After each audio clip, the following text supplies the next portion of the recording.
तो चाइना के foreign minister वांग यी इंडिया आए हुए हैं और उनकी मीटिंग्स होने वाली है हमारे फॉरेन मिनिस्टर के साथ एंड खास तौर पे अजीत डोवाल जी के साथ, जो कि हमारे नेशनल सिक्योरिटी एडवाइजर हैं। एंड रिपोर्ट ये किया जा रहा है कि जो हमारे बॉर्डर इश्यूज हैं वो पर्टिकुलर डिस्कस होंगे। उससे भी इंपॉर्टेंट खबर ये है कि हमारे प्राइम मिनिस्टर मोदी जाएंगे चाइना एससीओ समिट पे पार्टिसिपेट करने। एससीओ मतलब शंघाई कॉर्पोरेशन ऑर्गेनाइजेशन, जो कि बेसिकली अलायंस है और organisation you could say of 10 countries जो basically economic, political and security issues आपस में डिस्कस करते हैं। अगर आप इस चैनल को फॉलो कर रहे हो या इन जनरल कोई भी जियोपॉलिटिक्स का चैनल फॉलो करते हो तो वो आपको ये बताएंगे कि China is the next big super power. China से रिलेशन क्यों इंपॉर्टेंट है? नॉट ओनली बिकॉज वो नेक्स्ट सुपर पावर है, बिकॉज दुनिया भर की जो लेटेस्ट टेक्नोलॉजी है वो चाइना में डेवलप हो रही है, बट ऑल्सो बिकॉज वो हमारे नेबर्स हैं एंड ऐसे नेबर्स जिनके साथ हमारे रिलेशंस हमेशा से अच्छे नहीं रहे हैं। तो आज देखेंगे कि इंडिया चाइना रिलेशनशिप कहां स्टैंड करता है, क्या हमारे बीच में इश्यूज हैं, क्या डिस्प्यूट्स हैं। तो सबसे पहले तो हमारे बीच में है बॉर्डर डिस्प्यूट। इंडिया का अगर आप नोटिस करोगे, हमारे जिन भी देशों के साथ बॉर्डर है, खासतौर पे चाइना, पाकिस्तान, हमारा बॉर्डर डिस्प्यूट है। सबसे पहले तो चाइना कंट्रोल करता है अक्साई चिन, जो बेसिकली इंडिया भी क्लेम करता है and it is also a part of PoK, Pakistan occupied Kashmir. ये चाइना के लिए स्ट्रेटेजिकली बहुत इंपॉर्टेंट है बिकॉज वो तिब्बत और शिनजियांग को लिंक करता है आपस में। एंड जो 1962 की वॉर हुई थी इंडिया चाइना के बीच में, वो प्राइमरीली इसी चीज के ऊपर थी। इसके अलावा हमारा डिस्प्यूट है ईस्टर्न बॉर्डर पे, basically Arunachal Pradesh. China claim करता है around 90,000 square kilometre of territory, जो अरुणाचल प्रदेश के अंदर ही है एंड वो इसको कहता है कि ये तो है सदर्न तिब्बत। इंडिया तो ऑफ कोर्स मानता है कि अरुणाचल प्रदेश हमारी पूरी स्टेट ही है। तो ये एक बहुत बड़ा डिस्प्यूट है। इतना ही नहीं, जो हमारी डिस्प्यूटेड बॉर्डर है उसके अलोंग चाइना ने काफी विलेजेस, काफी सेटलमेंट्स बना लिए हैं। इन्हीं बॉर्डर डिस्प्यूट्स को लेके काफी फ्लैश पॉइंट्स भी रहे इंडिया चाइना के बीच में, जैसे कि डोकलाम स्टैंड ऑफ जो कि 2017 में था, जो गलवान क्लैशेस हुए थे 2020 में। एंड चाइना ने काफी मिलिट्री बिल्डअप कर रखा है along the actual line of control, काफी इंफ्रास्ट्रक्चर उन्होंने वहां पे बनाया हुआ है। चाइना ने लाइक एनी ग्रेट पावर अपने सारे बॉर्डर डिस्प्यूट सेटल कर लिए हैं। उसकी बॉर्डर होती है विद 14 कंट्रीज।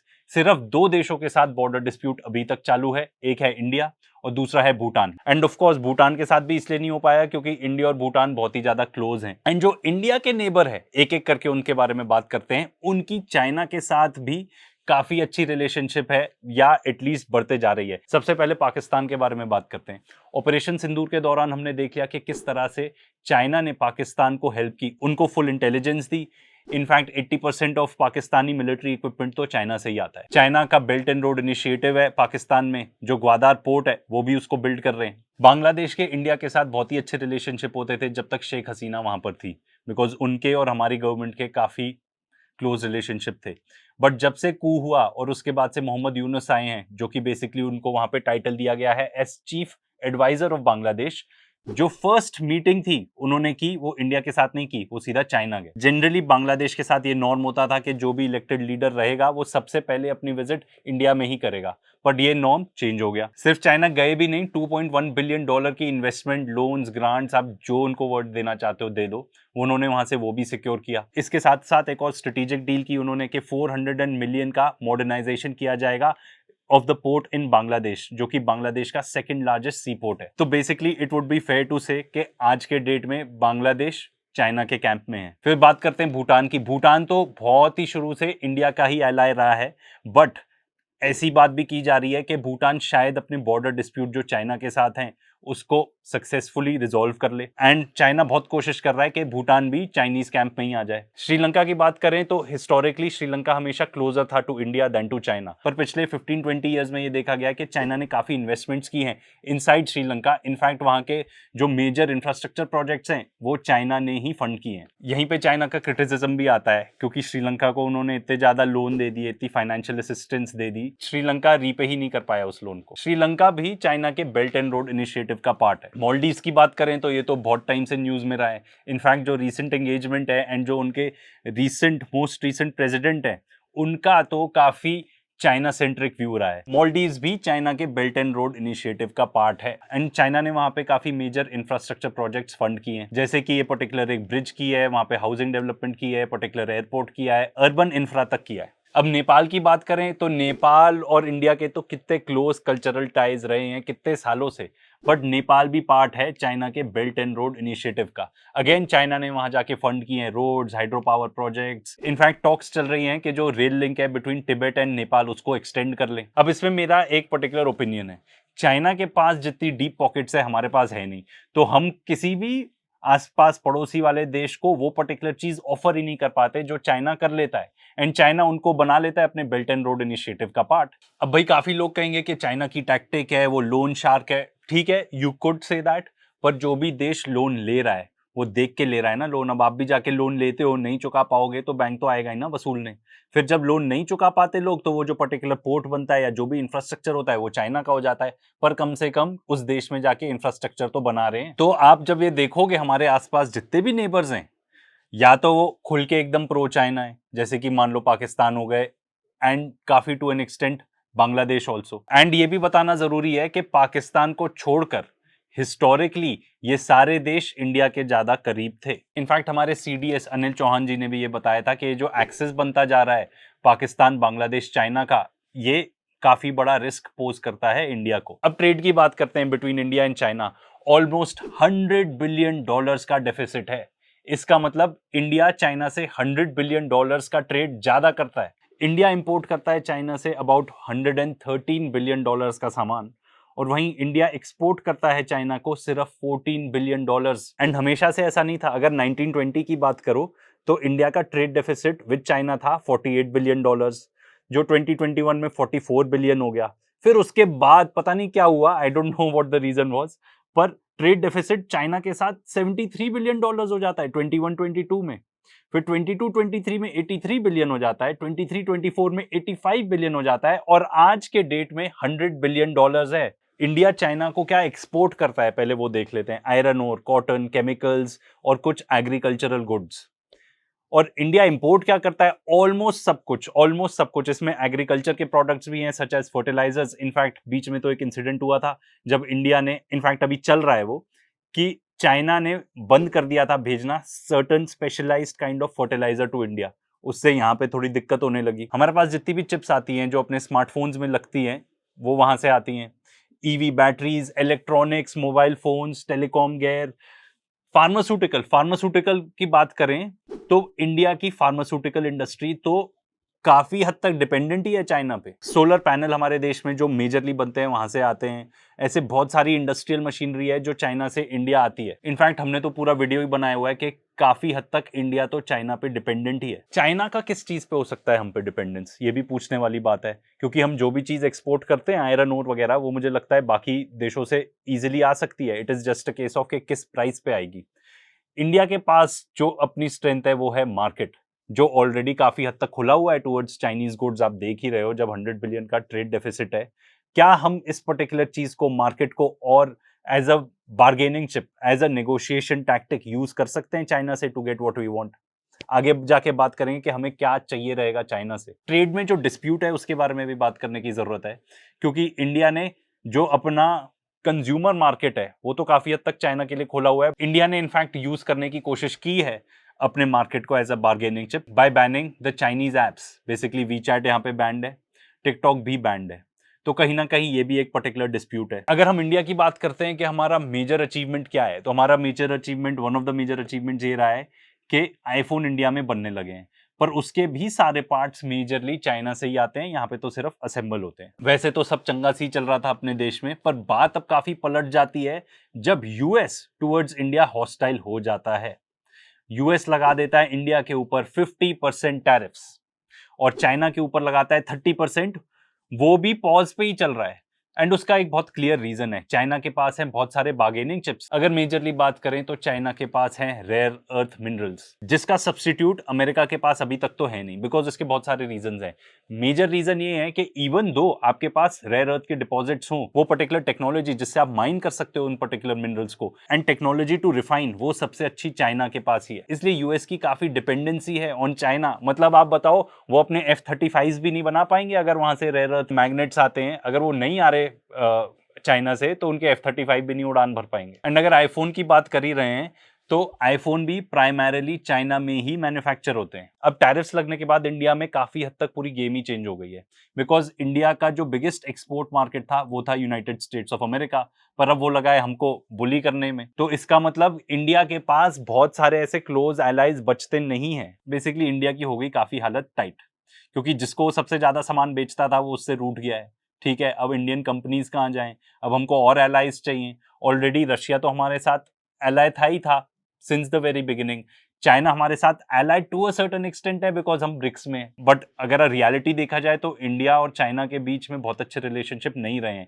इनफैक्ट इंडिया में तो बहुत सारे लोग I would say China phobia से भी सफर करते हैं। बट जियोपॉलिटिकली स्पीकिंग इंडिया को हमेशा एक काउंटर बैलेंस की तरह देखा जाता था अगेंस्ट चाइना, पर वो ऐसा केस है ही नहीं आज के डेट में। सबसे पहले तो डिफेंस के मामले में बात कर लें, यूएस हमेशा देखता था कि हाँ India is one of the bigger powers in the region, but operation Sindoor के बाद मेरा ओपिनियन ये है वो ओपिनियन काफी हद तक घट चुका है। इनफैक्ट उसका एविडेंस तो आपके सामने ही है। पाकिस्तान के जो फील्ड मार्शल हैं आसिम मुनीर, वो 2 बार जा चुके हैं United states of America recently, और एक बार तो ट्रम्प के साथ लंच भी कर चुके हैं। हमारे प्राइम मिनिस्टर जब गए थे मिलने तो ट्रम्प बाहर भी नहीं आए थे उन्हें रिसीव करने। इंडिया एक और अलायंस का पार्ट है जिसको कहते हैं क्वाड। इसमें है basically India, US, Japan, Australia. ये पर्टिकुलर अलायंस भी बनाई गई है चाइना को काउंटर बैलेंस करने के लिए। पर इस पर्टिकुलर अलायंस ने भी जब पहलगाम वाला इंसिडेंट हुआ था कोई भी स्टेटमेंट नहीं दिया था इन आर फेवर। उन्होंने बस एक जनरल स्टेटमेंट दी थी कि हाँ हम टेररिज्म के खिलाफ हैं। अगेंस्ट पाकिस्तान या पाकिस्तान को कंडेम करते हुए कोई भी स्टेटमेंट नहीं दी थी। इसके अलावा चाइना ब्रह्मपुत्र रिवर पे डैम भी बना रहा है, जिसपे हमने ऑब्जेक्शन रेस किया है कि भाई अगर आप करोगे तो यहाँ पे वाटर फ्लो कम होने लगेगा, बट वो कह रहे हैं नहीं ऐसा कुछ होगा ही नहीं। हमारे जो फॉरेन मिनिस्टर हैं एस जयशंकर, वो खुद ही आके स्टेटमेंट दे चुके हैं कि भाई चाइना तो हमसे बड़ी इकोनॉमी है, हम तो स्मॉलर इकोनॉमी है, तो हम उनसे पंगा कैसे मोड़ लें। ये मैंने जो लास्ट वाला पार्ट है ये पैराफ्रेज किया है। तो जब यूनाइटेड स्टेट्स ने हमको डिच मार दिया बिग टाइम, जो कि हमारी गोदी मीडिया भी कितना रो रही है कि हाँ एक्चुअली में डिच मार ही दिया है, हमारे पास बहुत ज्यादा कार्ड्स हैं नहीं to play post the tariffs. इसलिए हमको ब्रिक्स की तरफ देखना पड़ेगा, चाइना की तरफ देखना पड़ेगा कि भाई हमारे जो भी पर्टिकुलर डिस्प्यूट्स हैं हम वो तो सॉल्व कर लें। इनफैक्ट रीसेंट टाइम्स में काफी समिट्स भी हुई हैं between PM Modi and Xi Jinping. 2014 में जब शी जिनपिंग आए थे इंडिया, तब काफी प्रोमिसेस हुए थे कि ये इन्वेस्टमेंट होगी वो होंगी, कुछ खास हो नहीं पाया। फिर 2015 में प्राइम मिनिस्टर मोदी गए थे चाइना, जहां पे उन्होंने डेवलपमेंट पार्टनरशिप की बात की, बट आई डोंट बिलीव ऐसा कुछ खास हो पाया। सिर्फ यही हो पाया कि हम चाइना से और गुड्स खरीदते गए। इसके अलावा 2018 में भी एक इनफॉर्मल समिट थी वुहान में, जहां पे अटेम्प्ट किया गया था कि भाई ये जो डोकलाम स्टैंड ऑफ रहा है इसको हम रीसेट करें। फिर 2019 में भी चेन्नई में समिट हुई थी, जहां पे फोकस ये था कि भाई हमारा जो ट्रेड इम्बैलेंस है उसको हम इम्प्रूव करें एंड कल्चरल जो डिप्लोमेसी है उसको भी इम्प्रूव करें। फिर 2020 के बाद जब एक गालवान में पर्टिकुलर कॉन्फ्लिक्ट हुआ, जब थोड़ी बहुत भेड़ हुई, उसके बाद से तो एकदम मान लो फ्रीजर में ही चला गया, ठंडे बक्से में ही चला गया रिलेशनशिप। अब आते हैं हम आज के डेट में जो चाइनीज फॉरेन मिनिस्टर यहाँ पे आए हैं, एंड खास तौर पे जो रिपोर्ट किया जा रहा है वो ये रिपोर्ट किया जा रहा है कि हमारे national security adviser Ajit Doval से उनकी बातचीत होगी। तो मेजरली किस चीज से रिलेटेड होगी ये? डेफिनेटली बॉर्डर डिस्प्यूट से रिलेटेड होगी। During this time even though ठंडे बक्से में चला गया रिलेशनशिप, बट हुआ क्या हमारे बीच में ट्रेड के मामले में? ट्रेड के मामले में तो यही हुआ कि हम चाइना से बेसिकली खरीदे जा रहे हैं सामान। ट्रेड डेफिसिट 100 बिलियन हो गया। हम ऐसा कुछ भी नहीं बना पाए जो चाइना को हम बेच सकें। इनफैक्ट चाइना से ही हम लेते जा रहे हैं, एंड उसका एक बहुत सिंपल इकोनॉमिक बिजनेस रीजन है, वो ये है कि सबसे सस्ता सामान वहीं से मिलता है।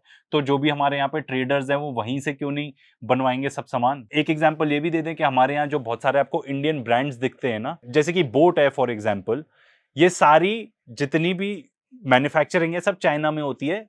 ये लोग तो सिर्फ व्हाइट लेबल करके बेचते हैं, हो सकता है अपना डिजाइन कुछ कंट्रीब्यूट करते हो, but I can tell you from my personal experience, China आप जाओ तो कुछ भी आपको बनवाना है, कैसा भी, हर चीज उनके पास रहती है। बस आपको बताना है मुझे ऐसा ऐसा चाहिए एंड प्राइस तय करना है। एंड ये तो बहुत पुराने जमाने की बात है कि भाई चाइना में क्वालिटी नहीं मिलती, ये नहीं मिलती।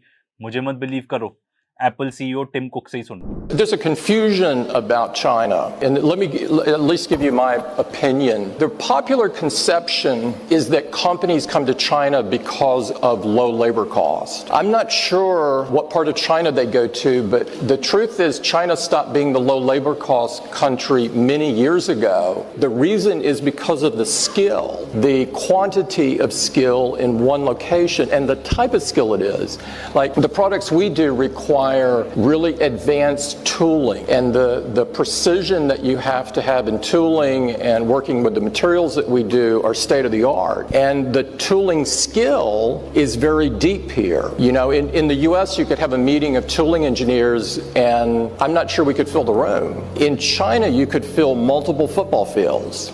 It's that vocational expertise is very deep, very deep here. तो अब हम बात करते हैं आज के डेट में, जब इंडिया चाइना रिलेशनशिप फिर से लगता है कि भाई कुछ आपस में बातचीत चालू है एंड कहीं हम पहुंच सकते हैं इस रिलेशनशिप को लेके। हमारा तो हमेशा से ओपिनियन रहा है कि India needs to look towards BRICS, क्योंकि जो यूएस ने किया है ये आगे भी होना ही था। एंड अगेन हमारी बात मत मानो, ये सुन लीजिए प्रोफेसर जेफरी सैक्स क्या कह रहे हैं। Well, I've tried to explain to my many friends in India, don't trust the United States. Sorry, this is a basic point. U.S. politicians don't care at all about India. Please understand this. When I was in India in the spring, I said, don't count on some great trade relationship. What India has hoped for, I believe, is that it would be a good partner of the United States, because it would be a way for the U.S. to, I'll put it charitably, reduce its dependence on China and increase supply chains with India. I tried to explain, don't count on that. The U.S. is absolutely uninterested in Indian-based supply chains. जो Jeffrey सैक्स का interview है mint पे, आप उसको यहाँ checkout कर सकते हो। तो अब जब मीटिंग होगी इंडिया और चाइना के बीच में, आगे रिलेशनशिप बढ़ेगा, तो what should India ask for? हमें क्या चाहिए चाइना से? सबसे पहले तो भाई टेक्नोलॉजी एक्सचेंज। चाइना लीडर है, आप कोई भी टेक्नोलॉजी ले लो, ब्लॉकचेन ले लो, एआई ले लो, ये पर्टिकुलर वीडियो ही देख लो, ये देखो वहां पे एआई का एग्जीबिशन होता है and look at all of these robots, क्या क्या कर रहे हैं ये। इनफैक्ट 2-3 साल में तो उनकी खुद की रोबोट आर्मी बन जाएगी। तो भाई हमें टेक्नोलॉजी ट्रांसफर चाहिए वहां से यहाँ पे, एंड ये बिल्कुल भी आसान नहीं होने वाला है। लेट मी टेल यू, ये टाइम्स ऑफ इंडिया का आर्टिकल ही देख लो, ये बता रहा है कि जो इंडिया चाइना के बीच में ट्रेड रोड ब्लॉक है वो यही है कि भाई बीजिंग जो बेसिकली जितना भी टेक्नोलॉजी ट्रांसफर है वो अप्रूवल ही नहीं देते उसको। ये आर्टिकल तो ये भी बता रहा है कि जो चाइनीज फर्म्स हैं उनको रिपोर्टेडली अनऑफिशियल डायरेक्टिव आए हैं कि भाई कोई भी अगर टेक्नोलॉजी ट्रांसफर होगा ओवरसीज तो उसकी स्क्रूटनी और ज्यादा होगी, जो भी ट्रांसफर अग्रीमेंट वगैरह होंगे और स्क्रूटनी होगी। तो अगर आप चाइनीज सरकार के साथ अच्छे रिलेशनशिप बना लेते हो, तो अभी तो सिर्फ आईफोन की मैन्युफैक्चरिंग हो रही है यहाँ पे, असेंबली, और कितनी सारी चीजों की हो सकती है, because China is the leader. अगर आप इतना ही एग्जांपल ले लो, जो हमारे यहाँ ईवीज हैं जितनी भी बनती हैं, एक भी ईवी इंडिया खुद नहीं बनाता, बैटरीज तो बाहर से ही आती है। महिंद्रा का एग्जांपल ले लो, BYD की बैटरी बन के आती है, यहीं पे बनाओ बैटरी। अगर ऐसा अग्रीमेंट हो सकता है तो बहुत ही बढ़िया है। मैन्युफैक्चरिंग यहाँ पे आएगी, वो पर्टिकुलर टेक्नोलॉजी आएगी जिसको इंडिया की सख्त जरूरत है। तो ये तो सबसे इंपॉर्टेंट बात रही। उसके बाद इंडियन कंपनीज को ये देखना चाहिए कि वो कौन से मार्केट्स एक्सप्लोर कर सकते हैं इनसाइड ऑफ चाइना। हम उन पे रिलायंट है, ये तो अग्रीड है, पर फ्लिप साइड ये भी तो है कि उनका इतना बड़ा मार्केट है हमारे यहाँ पे। तो अगर हमें टेक्नोलॉजी मिल जाती है and at the same time हम कुछ ऐसी चीज आइडेंटिफाई कर सकते हैं जो हमारी कंपनीज वहां पे एक्सपोर्ट कर सकती हैं, तो बहुत ही बढ़िया।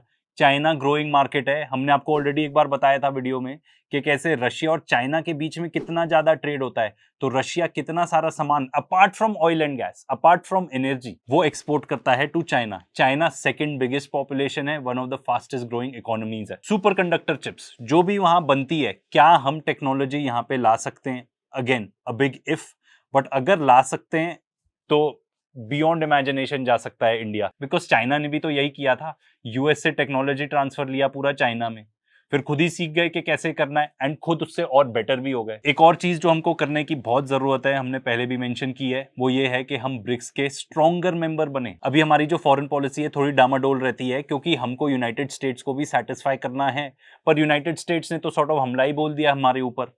तो अब हम क्या करें?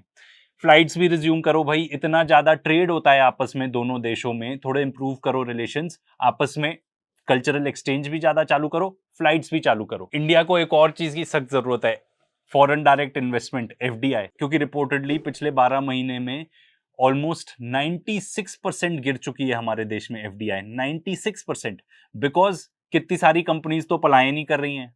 बहुत सारे अमीर लोगों की तरह, गरीब लोगों की तरह भी सब चाहते हैं कि देश से निकल जाए। ये सही नहीं है। इनफैक्ट बहुत सारी कंपनीज, इंडियन कंपनीज भी अपना पैसा बाहर इन्वेस्ट कर रही हैं।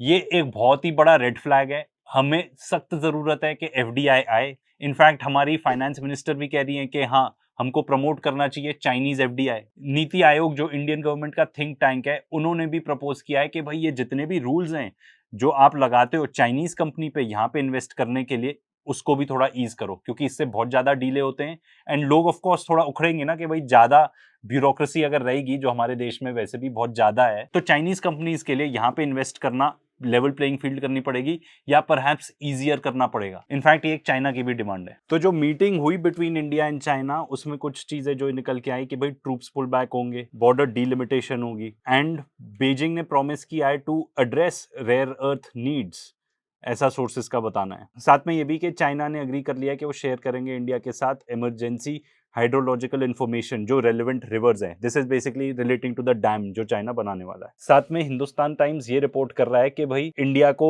वापस मिलने लगेंगे much needed supply of fertilisers, rare earth minerals and tunnel boring machines. इसका मतलब क्या हुआ कि हम उन पे काफी डिपेंडेंट है इन चीजों पे। साथ ही साथ जो हमारे फॉरेन मिनिस्टर है जयशंकर, उन्होंने ये रीटरेट किया है कि भाई ताइवान पॉलिसी चेंज नहीं होगी। तो ताइवान पॉलिसी इंडिया की क्या है? Taiwan policy is one China policy, मतलब इंडिया अलग से ताइवान को as a separate country officially recognise ही नहीं करता। I am a firm believer कि चाइना या किसी के साथ भी लड़ने से तो फायदा है ही नहीं। आप ये देखो, आप क्या बिजनेस कर सकते हो आपस में, अपने पूरे पॉइंट्स रखो, अपना नेगोशिएशन थोड़ा स्ट्रॉन्ग रखो कि भाई आपके पास भी कुछ कार्ड्स रहें टू प्ले। पर डिस्प्यूट्स रिजॉल्व करना बहुत ही ज्यादा जरूरी है एंड मोस्ट इंपॉर्टेंटली हमारे देश को, हमारे जो लीडर्स हैं, उनको फॉरेन पॉलिसी को और ज्यादा सीरियसली लेना पड़ेगा। सिर्फ रील्स बनाने से काम नहीं चलेगा, सिर्फ डोमेस्टिक ऑडियंस को केटर करने से काम नहीं चलेगा।